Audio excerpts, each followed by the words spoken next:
Normally जर कुठलाही stroke attack मारत असतो तर तुमच्याकडे त्याच्या आधी ती पॉवर असली पाहिजे आणि ॲक्शन फार महत्त्वाचं असतं. कराटेमध्ये तुम्ही यूज करा. आता मी जर असा जर एक नॉर्मल स्टान्स घेत असेल आणि हा जर असं जर करत असेल तर हा एकदम म्हणजे काय झालं की फार आरामातला स्ट्रोक झाला आणि ज्यावेळेस समोरचा प्लेअर थांबतो आपण तर त्यालाही काही वाटत नाही.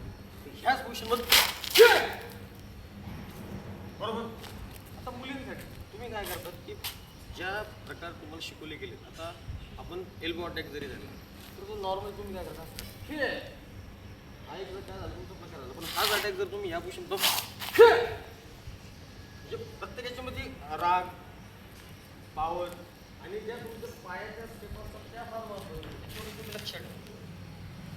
आता जे आपण सेल्फ डिफेन्सचे प्रकारे घेणार आहे हे प्रकार तुमचे यासाठी घेतले जाणार आहे की त्याच्यामध्ये तुम्ही किती पॉवरफुल करता किंवा तुमच्या ॲक्शन तुम्ही कशा प्रकारे यूज करता हे फार महत्त्वाचं त्याच्यामध्ये. आणि ज्यावेळेस तुम्ही करता समोरचा अटॅक होतो. हा मी याच्या समोर जरी थांबलो हा पण जरी मला दिसताना फार लांब पॉवरफुल दिसतो पण तो त्याला अटॅक झाला का हे महत्त्वाचं. ज्यावेळेस त्याला तो अटॅक होतो तो किती डेंजर होतो ते फार महत्त्वाचं त्याच्यामध्ये. कोणी गडबड करणार नाही, व्यवस्थितरित्या पॉवरफुल मारणार सातत्य म्हणू तू हे लक्षात ठेवा. त्याच्यानंतर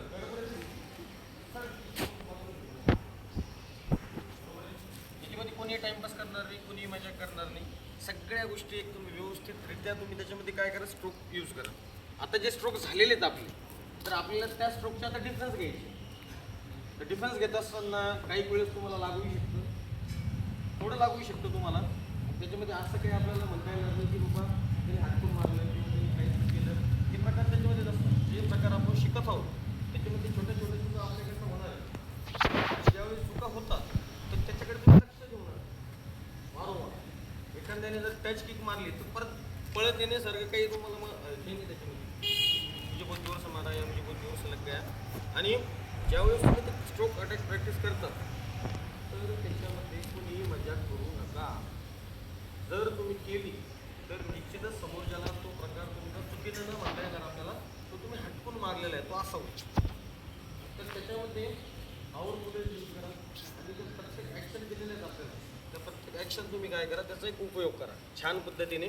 आणि म्हणजे घाबरण्याचा तसं काही प्रकार नाही त्याच्यामध्ये. फक्त तुम्हाला काय करायचं की तुमच्या पॉवर तुम्हाला दाखवायची आणि ॲक्शन तुम्हाला दाखवायची. आणि नेहमीच तुम्ही जर त्याची प्रॅक्टिस केली ना तर 100% त्याच्यामध्ये तुम्ही काय होणार जे प्रॅक्टिसमध्ये जे प्रकार आहेत ते तुम्ही क्लिअर होऊन जाईल या 6 महिन्याच्या काळात तरी. पण ते तुम्हाला तशी बसवावं लागणार आहे. आतापर्यंत जे किक पंच आपण घेतले ते लक्षपूर्वक बघा, लक्षपूर्वक त्याची प्रॅक्टिस करा आणि करून दाखवा. ओके.